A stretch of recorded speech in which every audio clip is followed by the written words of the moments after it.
ខ្ញុំចំណាយលុយយ៉ាងច្រើនទិញបង្គន់អនាម័យដ៏ល្អបំផុតពីភាគខាងត្បូងនិងសម្ភារៈសំណង់មានគុណភាពខ្ពស់ត្រូវដាក់ថ្មីទាំងអស់ដែរខ្ញុំជ្រើសរើសប្រើតែខ្សែស្ពាន់ដែលធំជាងគេបំផុតខ្ញុំថែមទាំងមានគម្រោងទៀតថានឹងជីកស្រះចិញ្ចឹមត្រីមួយនៅក្នុងទីធ្លាផ្ទះព្រមទាំងដាំឈើមួយចំនួនទៀតសភាពផ្ទះរបស់ខ្ញុំផ្លាស់ប្ដូរជារៀងរាល់ថ្ងៃអ្នកជិតខាងក្នុងផ្លូវលំនេះមើលទៅហាក់ដូចជាល្ងងខ្លៅអស់ទៅហើយពួកគេញ៉ាំបាយរួចរាល់ថ្ងៃក៏នាំគ្នាយកកៅអីតូចមកអង្គុយមើលនៅមុខផ្ទះខ្ញុំដូចជាអង្គុយមើលទេសភាពថ្ងៃលិចយ៉ាងអញ្ចឹងមួយនេះវាមានលុយមែនទែនមើលទៅសម្ភារៈដែលវាប្រើសុទ្ធតែរបស់កម្ពុជាទាំងអស់ទាំងអាត់ពណ៌ខៀវនោះទាំងឈើទាំងនោះសូម្បីតែនៅព្រះបរមរាជវាំងគូកុងក៏ខ្ញុំមិនដែលឃើញល្អបែបនេះដែរនិយាយថាវាទិញសម្ភារៈលក់បន្តទៀតចំណាយលុយអស់រាប់ម៉ឺនតើវាមានលុយច្រើនបែបនេះមកពីណាកុំប្រាប់ថាវាទៅធ្វើរឿងខុសច្បាប់ណាការសង្ស័យនឹងការរិះគន់ផ្សេងបានល្បីសុសសាយពេញក្នុងហូតុងអ្នកខ្លះក៏ច្រណែនអ្នកខ្លះក៏ស្អប់ខ្ពើមតែអ្វីដែលច្រើនជាងគេគឺការសង្ស័យពីឪពុកម្ដាយខ្ញុំក៏ហៅចូលមកចំពេលនោះឯង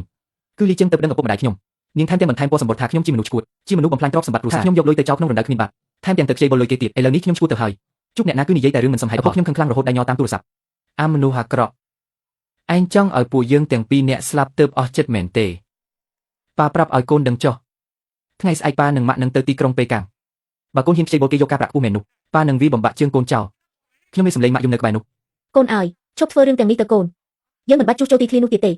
បានទេកូនសងលុយគេវិញទៅរួចយើងត្រឡប់ទៅផ្ទះវិញ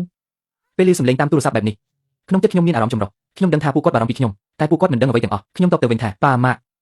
ពួកម៉ាក់កុំជឿពាក្យគេនិយាយផ្ដេសផ្ដាសកូនមិនបានខ្ចីបុលគេយកការប្រាក់ខ្ពស់ទេជីវិតកូនរស់នៅបានយ៉ាងល្អរងចាំឲ្យតែជួសជុលផ្ទះនេះរួចរាល់កូននឹងនាំប៉ាម៉ាក់មកនៅទីក្រុងប៉េកាំងអញមិនចង់បានកូនដូចជាអញទេ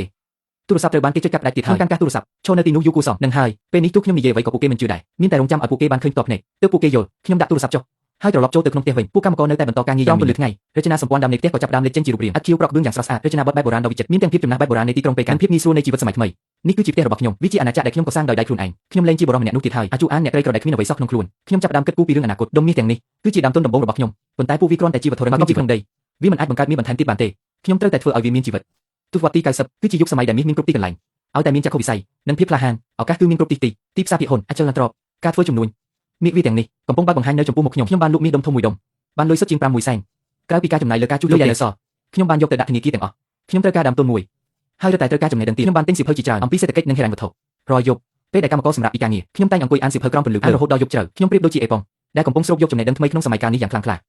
ខ្ញុំដឹងច្បាស់ថាសម័យកាលរបស់ខ្ញុំវាទើបតែចាប់ផ្ដើមប៉ុណ្ណោះខ្ញុំមិនត្រឹមតែរក្សាទ្រព្យសម្បត្តិមួយនេះទេតែខ្ញុំនឹងធ្វើឲ្យទ្រព្យនេះកើនឡើងទ្វេដងដូចព្រើដែលកំពុងរមៀលវាចាប់ផ្ដើមកាន់តែធំឡើងធំរហូតដល់អ្នកដែលធ្លាប់មើលងាយខ្ញុំទាំងអស់មានតែត្រូវងើយមើលខ្ញុំឡើងវិញមួយខែក្រោយមកការកែលម្អចនាសម្ព័ន្ធសំខាន់នៃផ្ទះបានបញ្ចប់ជាមូលដ្ឋានការកាលអថ្មពណ៌ខៀវការលាបពណ៌សផ្ទះ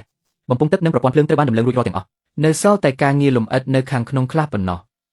ខាងឆ្វេងខ្ពស់ជាងបន្តិចស្រាប់តែមានសម្លេងញញៃនៅមាត់ទ្វារខ្ញុំញាក់ទៅមើលចិត្តខ្ញុំក៏ថប់បារម្ភប៉ាម៉ាក់ខ្ញុំមកដល់ហើយនៅពីក្រោយពួកគាត់មានអ្នកជិតខាងមួយចំនួនតាមមកចង់ដឹងរឿងប៉ារបស់ខ្ញុំមានមុខមាត់ក្រញើក្នុងដៃកាន់បង្វិចមួយស្ថានភាពហត់នឿយដោយសារការប្រសិទ្ធផ្នែកពោពេញដោយកំហឹងម៉ាក់ខ្ញុំដើរតាមពីក្រោយភ្នែកឡើងហាមក្រហមមើលទៅដឹងតែយំពេញមួយផ្លូវហើយសម្លេងលាន់នៅរំពងពេញទីធ្លាពួកកម្មករនាំគ្នាបោះបង់ការងារក្នុងដៃសម្លឹងមើលមកដោយការងឿងឆ្ងល់ខ្ញុំដាក់ឧបករណ៍ក្នុងដៃចុះរួចដើរ